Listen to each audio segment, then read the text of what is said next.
This is the Movie Theater Butter Podcast, where we talk about stories made into movies and what was modified for the big screen.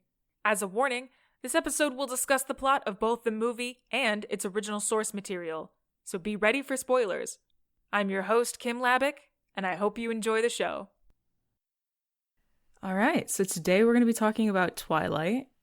Oh yeah, that's right. Everyone's favorite, Twilight. The 2008 movie, the original book, and a couple of other little in-between things that I'll mention here in a sec. My guests for today are the lovely Claire Diven. Yo. And Allie Gerling. Hi. So, Allie, since you haven't been on the podcast yet, do you want to give a little intro? Who are you? How do I know you? Who is she? Yeah, sure. I'm Allie. I met Kim at college at MSU. She is a lovely human. I love her so much. Aww. What else do you want to know about me? I'm a pretty simple human. I am Kim's #1 fan. Oh my god. Stop. Yeah, so we're talking about Twilight. And we should go around the virtual room and mention our favorite quotes. So again, Allie, since you're new, do you want to start? I would love to start, Kim. My favorite quote comes from the one and only Bella. Oh no, I'm just kidding. I changed my quote. My favorite quote. Off to a great start. We're doing good. My favorite quote is from Edward. He says it to Bella. He says, "Do I dazzle you?" Oh my god. I wish a vampire would ask me that. That's for sure. I'm dazzled. He didn't say it to me. I just read it and he already dazzled me. I think he's more bedazzled in my mind. Oh my god. Sparkling. This is true, but only in the sun. True. You said you had another one though, right? You said you had your top 2. I changed it like 7 times. So my top 2, my second one is from Charlie. I already sent you this one, Claire. My honorable mention, because Charlie speaks so many words of wisdom, and Charlie deserves more love. I'll tell you about that later. I have a big thing about Charlie. So true. But he said, "The right thing isn't always real obvious. Sometimes the right thing for one person is the wrong thing for someone else. So, good luck figuring that out." I wish Charlie was a family member. Yes. First of all, amazing. You stole my quote also. And that's the second time in a row. The Edward one or the happened. Charlie one? The Charlie one. It's a good quote, and there's not, like we mentioned right before we pressed record, there's not many standout quotes from I don't know. this material. I feel like there are just so many quotable moments. Well, all right, Claire, what's yours? What do you got? Okay. My first one is said by Bella as she talks in her sleep. Edward is standing in her room watching her sleep as one does, and she just mumbles, "It's too green," in reference to forks. Yes. Oh, wait. Was that... I highlighted a section in the book, yeah, where she was, like, describing it. She's like, it's too green. It's wet. Yeah, I think Edward, asked her, "How are you liking it?" And she's like, "It's green." He was like, "I didn't realize that was a bad thing. Sorry, the plants are alive, Bella." She just really wants global warming to... She's like, "I want the whole world to be a desert." My other one, it's an Edward quote, but so it's also in reference to his sparkling skin. So he's showing Bella, this is from the movie, I don't know if he says it in the book, and she goes, "It's beautiful, like diamonds." And then he goes, "Bella, beautiful? This is the skin of a monster." And that part cracks me up every time I watch it. Do you ever feel like when you're just having one of those days where, like, everything is going right, like your hair looks great, like your face looks great and everything, you kind of feel like that when you look in the mirror? Like, part of you still just wants to, like, hate yourself. Monster? Like, I have the skin of... Yeah, you look amazing, and yet you still, like, think about yourself. My hair's done, and I'm in the mirror, and I'm like, I have the skin of a monster. But I feel like I would say that in a positive light. I think that's my next Instagram caption. Yeah. Love it. I feel like the skin of a monster these days would be a little bit more orange tinted. Mm-hmm. Hint. Yeah. Anyways, so a little bit of background. So the first book of Stephanie Meyers' teenage vampire love story was published in 2005, and despite criticism of the book's, like, prose and severe lack of character development, it went on to reach 5th place in the New York Times bestsellers list within its first month, and it eventually rose to 1st place, which is, like, off the bat mind-boggling. And then the movie. So the movie was directed by Catherine Hardwicke, Shout out to female film directors. You know what? I can appreciate that. Yeah, that was cool of her, even though the whole thing was blue tinted. But that's fine. Oh yeah, I can forgive. Oh God. You know what? Let's talk about that for a second. Actually, hang on. I'm gonna finish my quick little history background. So the movie premiered in November 2008, grossed over $390 million worldwide, and Stephenie Meyer, she was like included in the development of the film, and reportedly had like really good dialogue back and forth with the filmmakers. But let's talk about what Claire mentioned. Let's talk about how goddamn blue this movie is. It's so blue. So blue. I don't understand. I wish I could talk to the color correction. What is the term for that? The colorist. Yep, mm-hmm. That's it.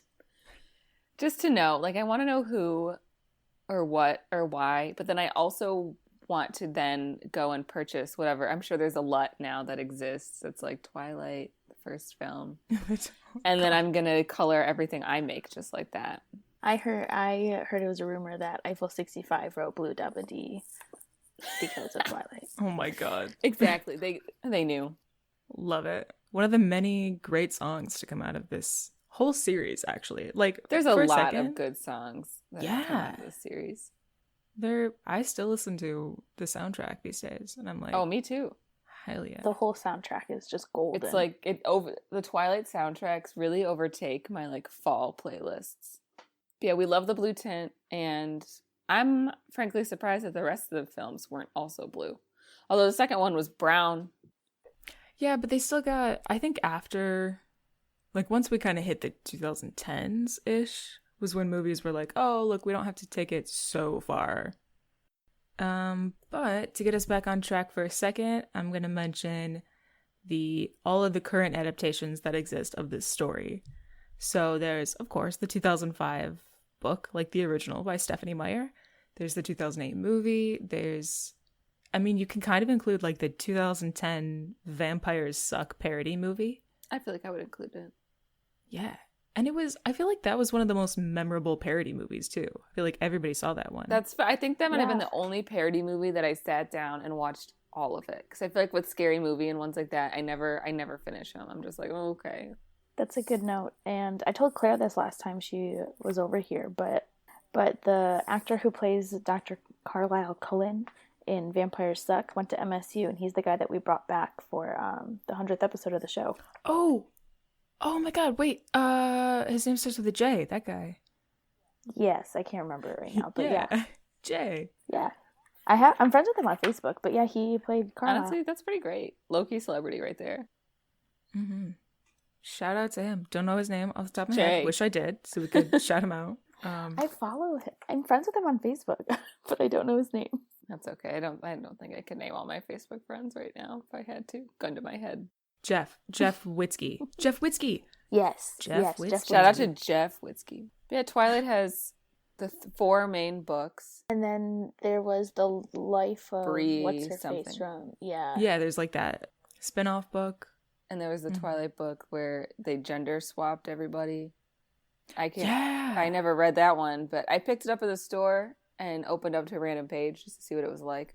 Bella's name is Bo. I feel like it would just be a way to like make more money off of the same story. Like on one hand, it's a cool concept, but on the other hand, it's like if all you're really changing is the gender, it's like not anything new. Yeah, I can understand why she would want to do it, but at the same time, I'm like, Stephenie Meyer, are you really hurting for cash right now? I like the whole idea of like how Midnight Sun and everything going from Edward's point of view better than the gender swap. I think it is more interesting for this series. Oh, there's also the last thing that I know that exists media-wise of the story is there's like a graphic novel. Yes, those are terrible. Pick one up at your local bookstore. Are we counting it the 50 Shades franchise? Oh, I feel like we should. But I don't think Stephenie Meyer's making money off of that. No, she's definitely not. If I were her, I would have found some way to, though. Oh, yeah. I'd have been like, this is my fan fiction, you bastards. It's my money, and I need it now. That's Stephenie Meyer at home, writing this sequel to Midnight Sun. How is she going to come up with another thing to do? Like, what do we have? Eclipse? You know, what's another one she can use? Midnight Sun? I feel like she's running out. Honestly, if I would love to see from Stephenie Meyer dig into like the Volturi. like get to some like actual Volturi but what is the backstory. title gonna be? Oh, Because yeah. I feel like she's running out of times of day and phases of the moon. Waning gibbous. Waxing crescent. That's the next one. Well, isn't Midnight Sun just like basically what Twilight is? Yes. So for new moon, it's gonna be full moon. That'll be Edward's point of view. It's called full moon, and then eclipse will be lunar eclipse, maybe. What other type of? Because there's a couple different types of eclipses, so just Just start use a different using them all. Roll through those, and then breaking dawn. He'll be like it'll be setting sun. That's easy. That's an easy one. That's an easy Sun. one. Yeah, they didn't even use sunset and sunrise yet. Yeah. Or like just sun. Like, can't you have a book called Sun? That one's about the Volturi. It's just called Sun. Book. But she's written, I'm going to go a little off topic. She wrote another book called The Host, and I legitimately, unironically, very much enjoy that book. The movie, on the other hand, I am upset with because they had Saoirse Ronan and somehow made her terrible in it, even though she's amazing. Sorry about it. It's bad, everybody. Don't watch it. Or do, if you like to torture yourself. is it blue? No, but it's just got somehow the acting is worse than in Twilight, I think. All right. Well, let's hang on. I think the characters are what is difficult about this film. I think the actors are like awesome. Like Kristen Stewart, she is a great actress. Maybe she has a more like specific style, but she's a great actress in her own right. And we know Robert Pattinson is. Yeah, that Robert Pattinson or Kristen Stewart or anybody in the movies are bad actors. I guess it's more the writing is terrible, and there's only so much you can do when the script is just awkward. Yeah, I think it's less of their acting abilities and more of everything else in the equation. And I think it was also their lack of caring about this franchise. Because if you don't really care and you don't want to be there, it's not going to come out very well. You can only fake it so much. And Robert Pattinson was definitely not trying to fake anything. All of his interviews are just full of disdain. And I'm here for it. And okay, so kind of on our whole summarizing thing. So the book is a lot like the movie. And that's kind of going back to the concept that like Stephenie Meyer was very much involved in the process. So I reread the book. I reread most of the book. I didn't finish. A for effort. Partially because I was just like, partially because I ran out of time. I'm really good at procrastinating for like my own podcast. I'm like, I want to do this. Let's go tomorrow, this time. And I'm like, I'll do it whenever. But yeah, as I was saying, the book is a lot like the movie. I would say they're a lot alike. And like if you just look at the skeleton of it, they follow it really well. But it's when you get into those details that Twihards really notice. Yeah. That's where you're like, they did not follow the book. Want to hear my favorite difference between the movie and the book? And this one's going to be a little weird because I was just realizing it the other day. Go for it. So you know Billy Black, Jacob's dad, and how he's in a wheelchair. Mm-hmm. So in the book, they're like, yeah, Billy can't drive because, he's in a wheelchair and is paralyzed and can't move his legs. Oh my god, he drives in the movie, doesn't he? Oh, yeah. And after I realized that, it has been vexing me ever since. So sorry if I just ruined everybody's lives. Yeah, I think you did just I'm ruin so my sorry. life. But yeah, they just forgot that he was paralyzed, I guess. He forgot. Or maybe there was a miracle cure, Who knows? I think any flaw you find with this movie just completely gets forgotten and overshadowed just from it's the push, baby. La push. La push. La push. I do love that. And I feel like a lot of the side actors really fucking killed it. Like Mike. I guess I don't know that guy's name, but he was great. He sold it. Yeah, I think honestly the side characters, their actors might have done like a better job at not showing their upsetness with being in these films better than the actual main character. But I mean, I guess that's fair because I feel like Kristen and Rob had a lot more nonsense to deal with than they did. Like if I had to be a character in the movie, I'd either want to be Jessica, Rosalie, or Alice because I feel like that's the most fun to have. Yes. I want to be Esme just because then I'd be married to Carlisle and that's all that I need. Honestly, Team Carlisle. Team Carlisle. Okay, but Jessica for a second, she's an amazing character. She's like the classic. She's like me when I get into my way too basic white girl kind of moods. She's just herself.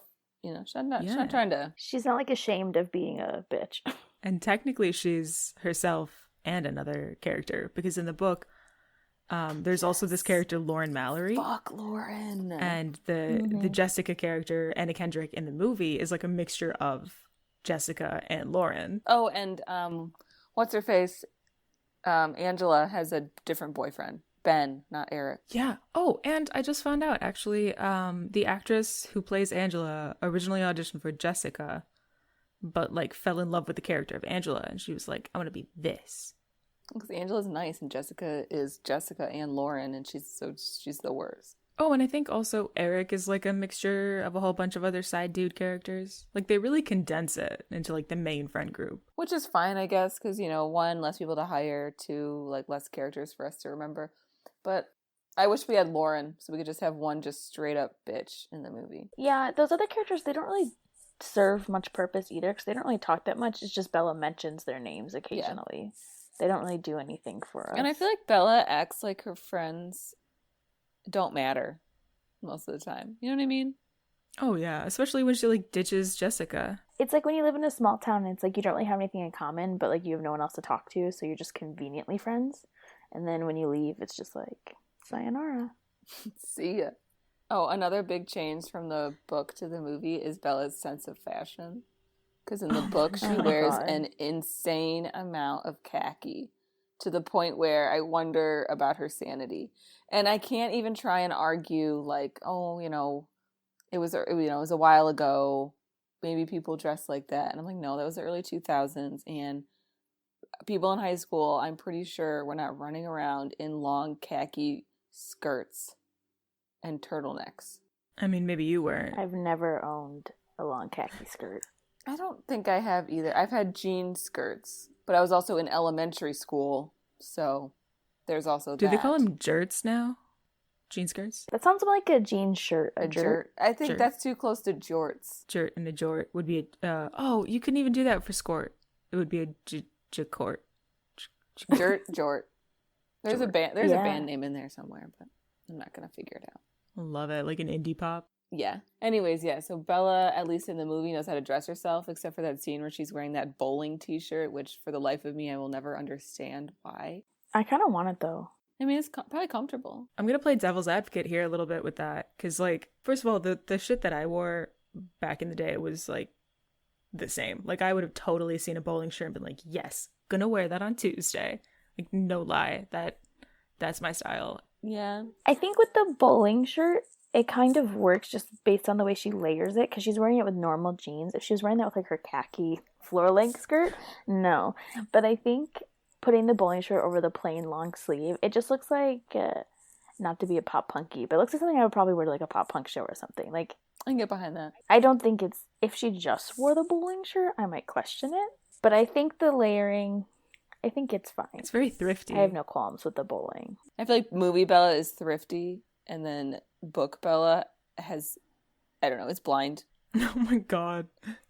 No fashion sense. She doesn't. And I was reading them, and she always was like, well, Alice is mad at me because I don't know how to dress. And I was like, yeah, I'd be mad at you too. Another big difference between, like, the book and the movie is the bad guy vampires. The black-eyed peas who come in and, like, fuck shit up. The black-eyed peas. Wasn't that what they said in the Vampire Suck movie? They called them the black-eyed peas, and I'm like, that is a read, and that is so accurate. Yeah, they are. But yeah, in the book they don't introduce them until, like, much later, until it, like, matters for, you know, some shit. They're like, oh, these people are coming, and then nobody cares. Yeah, Edward is like, you know how we just went through a whole bunch of book stuff? Well, we need, like, a climax, so there's these bad guys who are coming. But in the movie, they, like, introduce them earlier. There's, like, a couple of scenes intercut with the film where they're, like, hunting and being, like, oh yeah, bad bitches. The way it works in the book, like, it's fine when you're reading it, but for a movie, I don't think that would translate well, because when you're watching a movie, if these random 3 vampires just show up out of nowhere, and you're like, oh, these are the villains now, just because. Yep. And all you know is that Edward claims he's a monster, so you're like, but if everyone's like the Cullen family, then it's fine. So you have to know that these are actually monsters. And also because it gives Victoria, like, lines, because she's a big character, and in the book, she doesn't talk at all. She doesn't speak. We don't hear. She has no dialogue until Eclipse. I think it might have been better if she didn't, just because they casted her 3 times. That's also true. You know what? Yeah. If they had kept with the same actress the whole time, then I think that would have been better. But yeah, I think drawing less attention to her if you're going to have 3 different people play her is probably good. Or even just switching it once would be different, but the fact that we see her at least one time in the first 3 movies, but it's a different person. But I feel like we can all agree. Wait, she's in Eclipse? I thought, okay, my understanding is like Bryce Dallas Howard plays her in New Moon, which is the second. No, she plays her in Eclipse. No. Yeah. What? No, Yeah, I don't think she's not even in it. I haven't seen Eclipse in so long. My guilty pleasure is watching New Moon all the time. Why New Moon? It's hard to explain. I think I just like the idea that there's like this whole, I think New Moon has like the biggest amount of like, there are 2 fancy monster guys fighting over you. And I think part of me enjoys Kim? that. Like, I'm gonna be honest.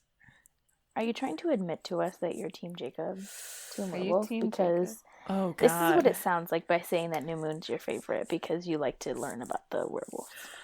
I think that's what you're trying to tell us right now. He's in, oh god, this is, you know what, this is a whole discussion because I feel like everybody starts off on a different team and then like they change.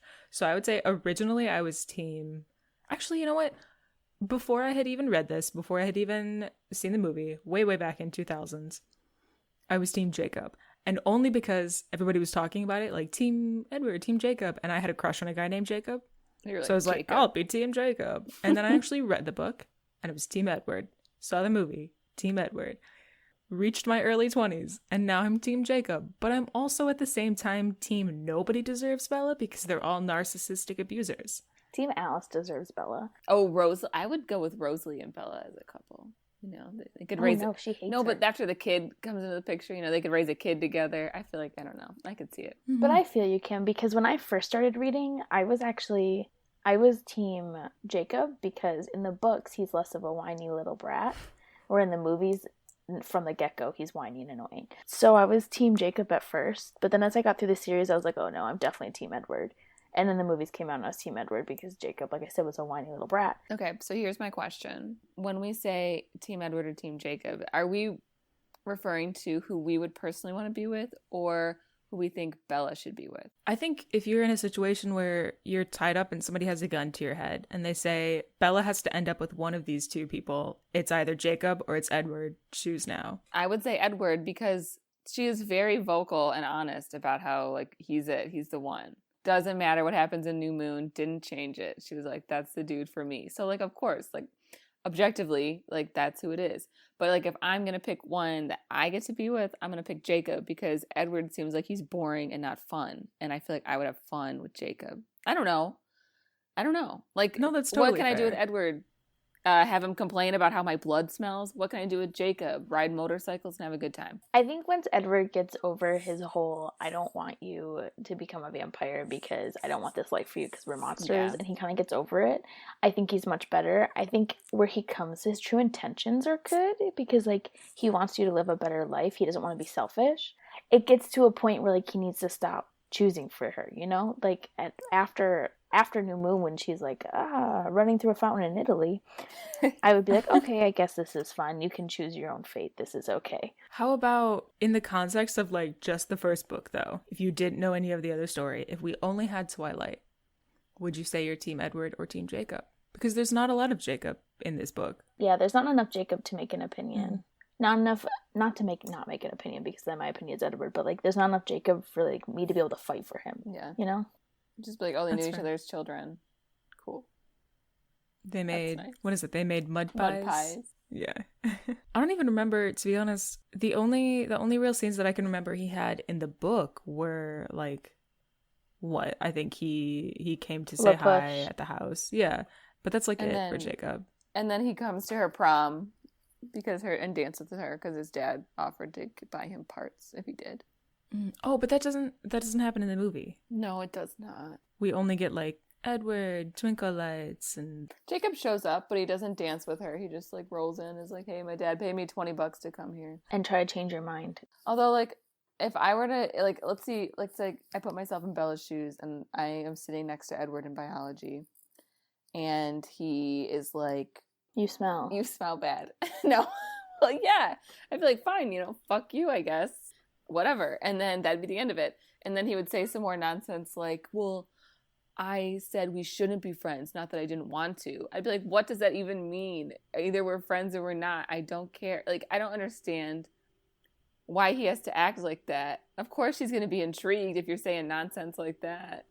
Could you imagine, like, if someone in high school was like, we shouldn't be friends, but that doesn't mean I don't want to be friends. I'd be like, what are you talking about? Are you crazy? That's like a soft rejection.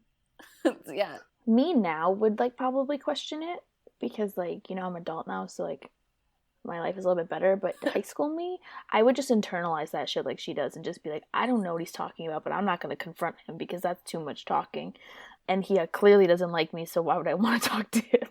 But like I would definitely internalize it like she does because I'd be like too afraid or intimidated to ask him, especially because he looks like he's 40 and I'd be like terrified of talking to him.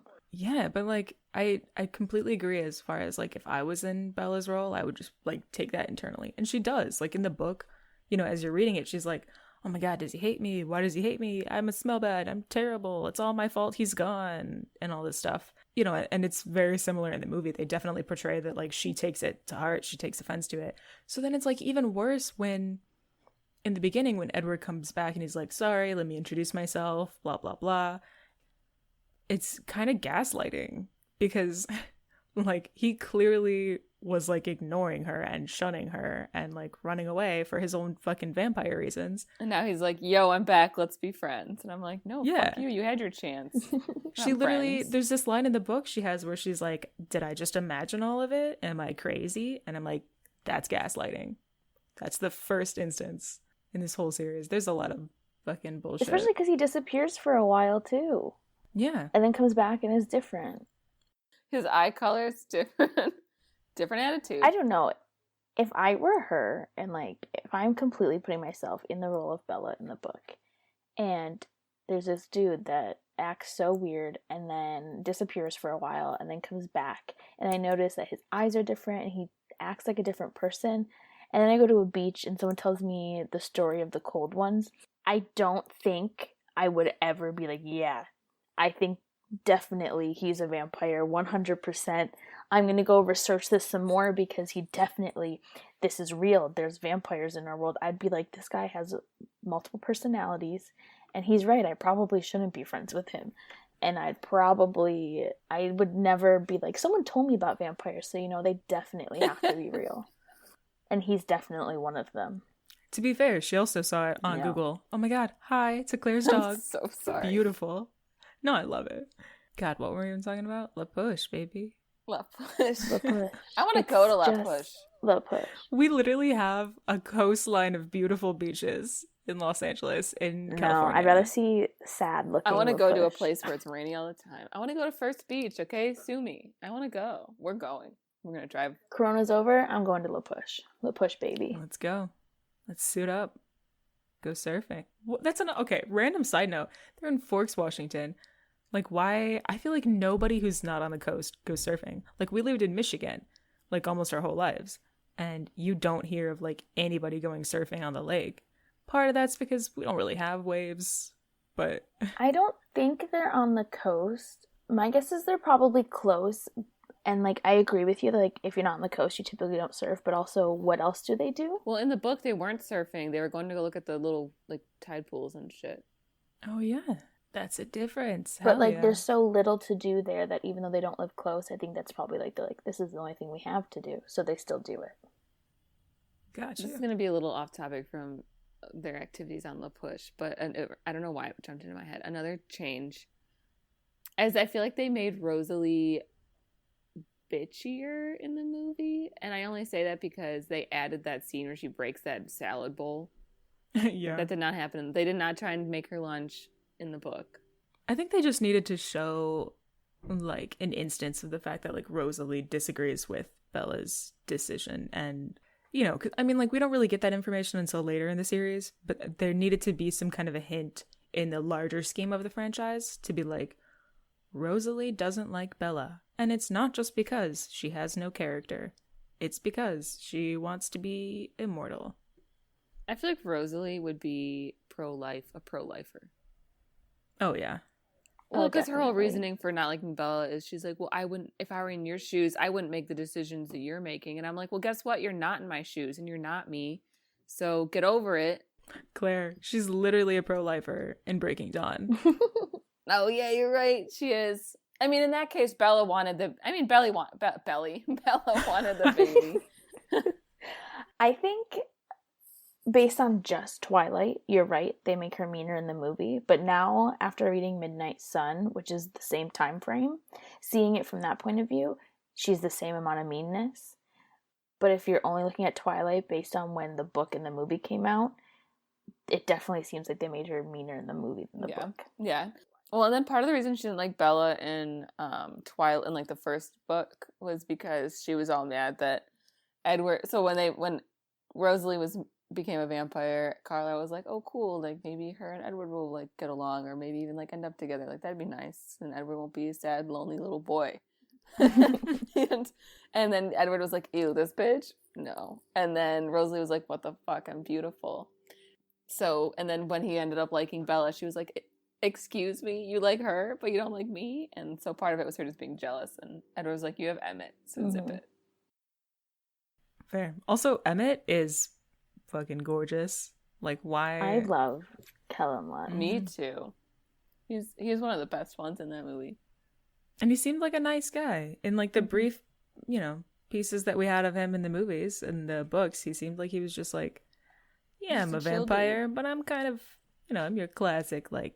I feel like Emmett is a ride or die. Mm-hmm. I'm going to get on my soapbox here for a second because we haven't brought it up yet, but this is my main talking point here.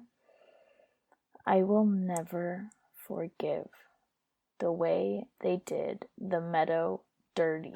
Oh, yeah, I've heard in that. the movie. Yeah. I will never forgive them. I don't understand why they had to change that, because that whole scene, they're in the book, they're tracking through the woods to get into this big meadow that plays a huge part in Edward's life that shows up in the other movies, so why they couldn't have shown it in the first one, I don't understand.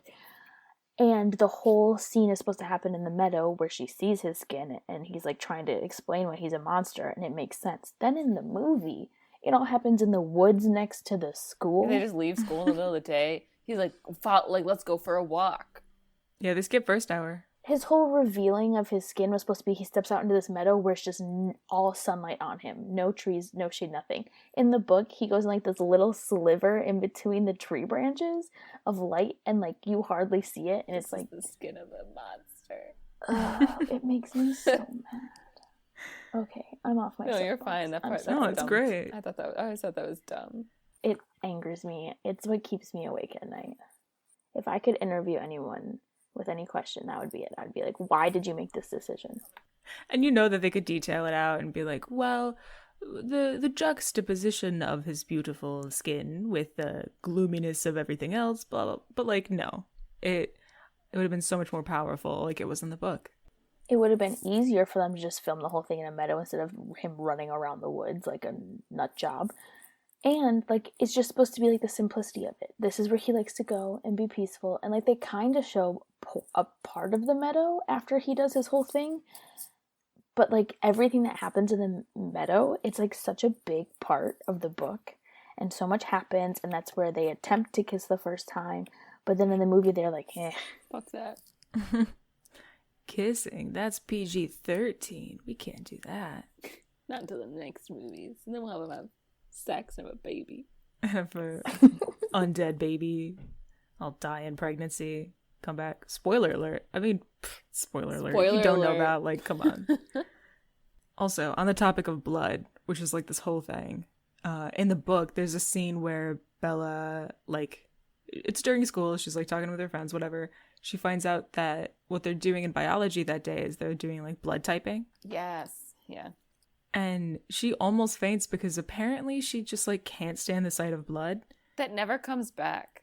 Yeah, not in none of the movies is it mentioned. Well, and even I in the think. books, like, they do it then, and they kind of like have it become a thing for the first book, and then I feel like for the next, all of them, gets over it, I guess. No, you're right, because in New Moon, when she falls off of that bike and, like, scratches herself, and Jacob, like, uses his shirt to get the blood off of her face, she's just sitting there like, oh, well. Well, because Oops. also, like, you have a shirtless Jacob right in front of you. Are you really going to be looking at the blood? Also, not going to lie, I was afraid of blood for a little bit as a kid. Not, like, massively, but enough. But yeah, when you're a woman, that goes away pretty quickly. Yeah, don't fear blood. Yeah. It's not really, it's just red Like, stuff. I don't enjoy it, but, like, it's fine. I mean, you shouldn't, like, yeah, like, you shouldn't be like, oh, I'm spilling blood. Whatever. But Whatever. do they even have that scene, like, at No. all? Like, they don't even blood type or anything? No, they have that, like, random field trip that isn't in the book where they go to that greenhouse and that kid tries to drink compost. Yeah, and then they got that worm that they dangle on her face, and then he's like, this bus is full, and doesn't let her get on the bus. can we talk about how iconic that is? Specifically, like, to me, the worm thing, where it's like, look, Bella, a worm, and he puts it in her face. And, like, that, if that doesn't describe every high school boy ever, I don't know what does. Yeah. Like I said, the side characters, they're, like, spot on. Like, They're actually in they high did a great school. job. Unlike Edward, who's, Yeah. I don't know, senile. Senile. How old is he supposed to be again? Over Not 17. 100. Over 100. Everyone. When was the Spanish influenza? Because that's when he was supposed to He die. was 17 when he quote unquote died, and then I don't know. So he's like over 100 years old, or just about there. I'm going to insert a quick little fun fact in here, because I have a couple of those. So you might know this, but Stephanie Meyer makes a cameo in the film.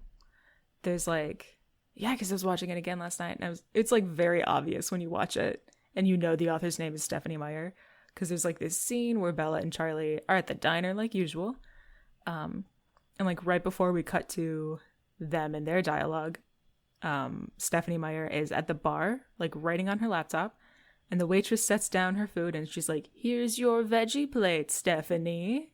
Ha ha Oh, wait, ha. that's a little much. Why did they have to mention her? Why couldn't they just, like, have let her be there? Like, remember, like she's in Breaking Dawn in the wedding, and she's just there. Like, nobody says Stephanie, whatever. I mean, if I was an author and my book was being made into a film, hell yeah, I'd want to make a cameo. Like, I want them to say my name, but I want to be like, you know how I know Peter Jackson didn't write Lord of the Rings, but he did make cameos, and I liked his cameos because they were just low key. Like, he was like, "Oh, I'm that little blacksmith over there." Like, that's how I would want to do it. Oh, you know who does the most like out loud cameos? Tarantino. He's like, "I'm Quentin Tarantino. I'm in the movie, guys. Let me drop some N-words." Oh, another quick similarity to, I mean, you know, how we're kind of going over the fact that it's like most of it is the same in the movie and the book, but like the first lines are the same. In the movie and the book, they say, it starts off with Bella saying, "I'd never given much thought to how I would die." And then it's a little bit paraphrased. Bella? You're 17. Yeah, right? No one expects you to have I don't thought know. about it. In high school, I thought about it every day. I think I started thinking about it more in senior year. Yeah, right when everyone was starting to be scared about school shootings before. Oh, I just mean like was scared about school shootings. My life is existence is pain and la-di-da. Good times. I do have to say, the one thing that they did very well in both the movie and the book is show how abusive everybody was towards Charlie. That man deserved nothing but love, and they were so mean Charlie to him. is such a saint, and I feel like in all 4 books, he just gets fucking obliterated emotionally. His best friend has a heart attack and dies. His daughter runs away to a foreign country. His daughter runs away to Arizona. His daughter sits in a chair for 8 months and does nothing. His daughter is catatonic. His daughter is fake sick, actually pregnant. Hit by a car. Maybe dead. Maybe dead, yeah. Nobody really unsure. Then Jacob turns into a werewolf in front of him and is like, magic. Jacob takes off his clothes and he's like, you know, you don't know everything. And Charlie's like, I'd like to not know everything. Please put your clothes back on. Isn't that the one where, okay, so when we were like talking about what time of day we were going to record this, and Allie, you sent that gif of Taylor Lautner like frustratingly opening his pants. Was that's when he shows scene. Charlie?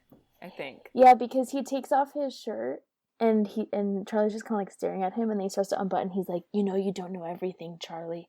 And he starts to put on his pants, and he's like, Jacob, put your pants back on, or something like that. Because he doesn't want to shred his clothes because he's about to go back he'll shred his the underwear. Cullen's house. And it's elastic. He's taking his underwear off too. We didn't it's get to elastic. see it, so He's still wearing it as a wolf. He's got his underwear Stretchy on. underwear. I always thought that was like I feel like she put a lot of emphasis on what the wolves do with their clothes. And like, of course, like we would eventually ask if she didn't do that, but like I feel like she brings it up a lot. Too much, some would say. In the book? In both.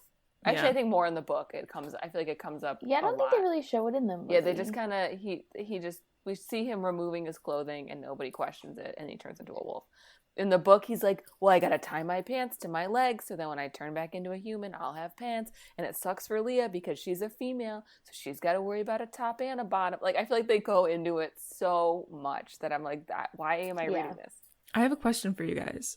So, in the context of just the first one, like the first book and the first movie, because we don't like know yet exactly that Jacob is a werewolf, but did we? Like, were most people who read this thinking like, oh, he's probably a werewolf? No. Well, I mean, I don't think so. I think people probably kind of made the tie just because when you have a vampire, you typically always have some type of werewolf. I don't know if we really... The only thing that I think kind of points you towards it is like when he's telling this legend of the cold ones, he also mentions like the Quileute tribe and everything. So I think you're kind of assuming that's what it is, but they never are like, and even Jacob's like he didn't know, and neither did Edward. That was another thing in the movie. Like Edward's like, oh, the wolves are descending, but in the books, he did not think they were werewolves anymore. He thought, he thought that the tribe was like, gone, he thought that was out. But Edward or Jacob? Well, both. Well, Jacob thought it was all fake, and Edward thought that like all the wolves were gone, but they were gone. But they all were like it came back because the Cullens were back when the Cullens came back. But yeah, I think on the basis of Twilight, you have no clue. So I mean, at that point, then contextually, why would anybody be Team Jacob? Like going back for a second, I know we already talked about this, but I feel like why did we even have teams back then if it didn't seem like enough of a thing? Or did you know what? When did the second book come out? I don't think the teams came out till New Moon. Yeah. I don't think the teams happened until there was more of a relationship between her and Jacob. Because you know who Jacob is, but he is only in it so little that like I don't think anyone expected him to be a big role throughout the rest of them. And it wasn't until New Moon when she goes and hangs out with him all the time and then you meet his friends and everything that you're like, okay, he's in this series to stay. Got you. Oh, and I could be wrong though. Another slightly on topic fun fact that I want to sneak in here. So for casting Edward, Stephenie Meyer originally imagined Henry Cavill. No way, Superman. Superman as like Edward when she was writing the book. Wild ride. I don't know if he's emo enough. Well, and by the time they filmed, he was like too old. Edward's like dad bod, like not caring type aura. Like I think that fits Edward a little bit better than a buff man. True. And I know Robert Pattinson was like somewhat older when he played Edward, but not he's still so much. He looked younger. He definitely didn't look like he was supposed to be in high school, but you know, who does in movies and TV? True. Well, Kristen Stewart, because she was like 16 or 17 when she played a 16 or 17-year-old. Yeah. Dang. She was really young. I always assumed she was older. Isn't she like the same age as us? No, she's older than us. Because those came out when we were in middle school. No, so I had the same thought process. It's fine. One change that I don't mind in the movie is he tells her that he can read people's minds. Like, she doesn't even guess that he's a vampire yet. He's like, yeah, I can read people's minds. It's sick. But, like, in the book, how it all happens when they're in the car and then they go to dinner and, like, she kind of says stuff, but not really. But then in the movie, the entire scene pretty much happens in the restaurant. I don't mind it. Yeah, I was down for that. And I feel like she questioned him more in the movie than she did in the book. She was just kind of like, oh, you can read thoughts, but you can't read mine? Is there something wrong with my head? And he was like, I don't know. Maybe. Do I just not think? You have no thoughts at all. Now that I think about it more. She questions him more in the movie then because they combine like 15,000 days. Because in the book, they have lunch together and they sit at that one table. That I don't like that. Yeah. I wish they would have kept that because she's like, we look so weird sitting at this table, just the two of us. He was like rude. It's almost like we're on a date. Ooh. Disgusting. And they like sat the seats next to each other at this big table. And then he ate food. Remember, he takes away the pizza and he's like, it tastes like dirt. I like that the waitress flirts with him. Openly. Like it's like a woman and it's like a girl and a guy sitting next to each other having dinner at a fancy restaurant, which like most people would assume is a date, probably, which is, you know, You shouldn't really assume that, but whatever. So people would assume that. And then the waitress comes in and she's like, how'd you like your food, Edward? I don't know. She doesn't say it like that, Well, but she like clearly flirts. That's her energy. Didn't she put her number on the receipt? Yeah, she did. Damn, girl's bold. I appreciate it. Yeah, you know what? I can get behind that. She got game. Like, that was good. But no. But no, strong no. I love it. I am going to also ask you guys a trivia question. Yes. So get ready. Here we go. Digging deep into the Don't make me Twilight laugh. I'm always knowledge. bad at these. I always think I'm going to do well, and then I'm like, Me too. I'm like, oh, I know this. And then I don't know it. All right, you ready? What make is Edward's car? nope, I don't know that. And a hint, it's the same as it is in the book. It's a Volvo. Yes. It's a silver Volvo. It's a That's another Volvo. thing. I know we're only talking about the first one, but this is on my list of things that I hate about this series. Is Volvo got greedy and they wanted to make more money, so every movie his Volvo is a different model and a different color. I could forgive them if the Volvo was silver every time because, you know, like, I'm not a car person. I could probably notice it's a different, like, model, but, like, at least it's silver because she's always, like, that stupid, shiny silver Volvo. But they changed the color, too. In the second one, I think it's, like, black. And I'm like... I was about to be like, and also, who's watching Twilight and going, I need Edward's car. But at the same time, I'm like, bitch, like, you know, people, like, yeah, there were teenage girls that were like, Mom, I need the car Edward drives. And she's like, yeah, dream big because that's a Volvo. She's like, you can't even drive yet. You're 14. If I was upper middle class in middle school and impressionable, I might be like, oh my God, should I be having a Volvo? Should I be like the rich vampire kids? I want to be like the rich vampire kids. Yeah, you can still think that, but changing the Volvo just, like, annoys me because it's not like you see any features of the Volvo. So even if they kept the silver Volvo the same, if I were to be like, I need a Volvo, and I were to look up my dealership and find a Volvo, I'm going to look at, ooh, here's the newest model, I just want it silver. I don't know what model Volvo he has, so I don't think it really matters that they show me the newest one. Just make it silver. I wish Edward just was doing a car commercial for all 5 movies. He was just like... They did car commercials. I don't think any of the actors were in it, but they, like, made the background Twilighty. Like I said, I don't change the Volvo, but just make it silver. She makes it such a deal that it's a silver Volvo. Well, wait, because also isn't silver like what you can kill werewolves with? Oh, yeah. Well, I don't think in the books. Can you run over a no, werewolf? but They don't bring it up in the books at all how you can kill They're a just werewolf. like, you just kill them. You break their bones. You just kill them. Just do it. You take Edward's car and you run him over. But it has to be silver, and it has to be a Volvo. Oh my God. You could technically just call that roadkill if it was Oh my in god. its werewolf form. This episode of Flip the Script with Kim is sponsored by Volvo. Sponsored by Volvo and murder. Buy one today. Murder somebody today. It's like a sign and drive event, but it's like a sign and and hit kill. and run. Yes, sign and die. That's what Edward did. I'm sorry. Okay. Accurate. All right, that's it for me. I said my joke for the day.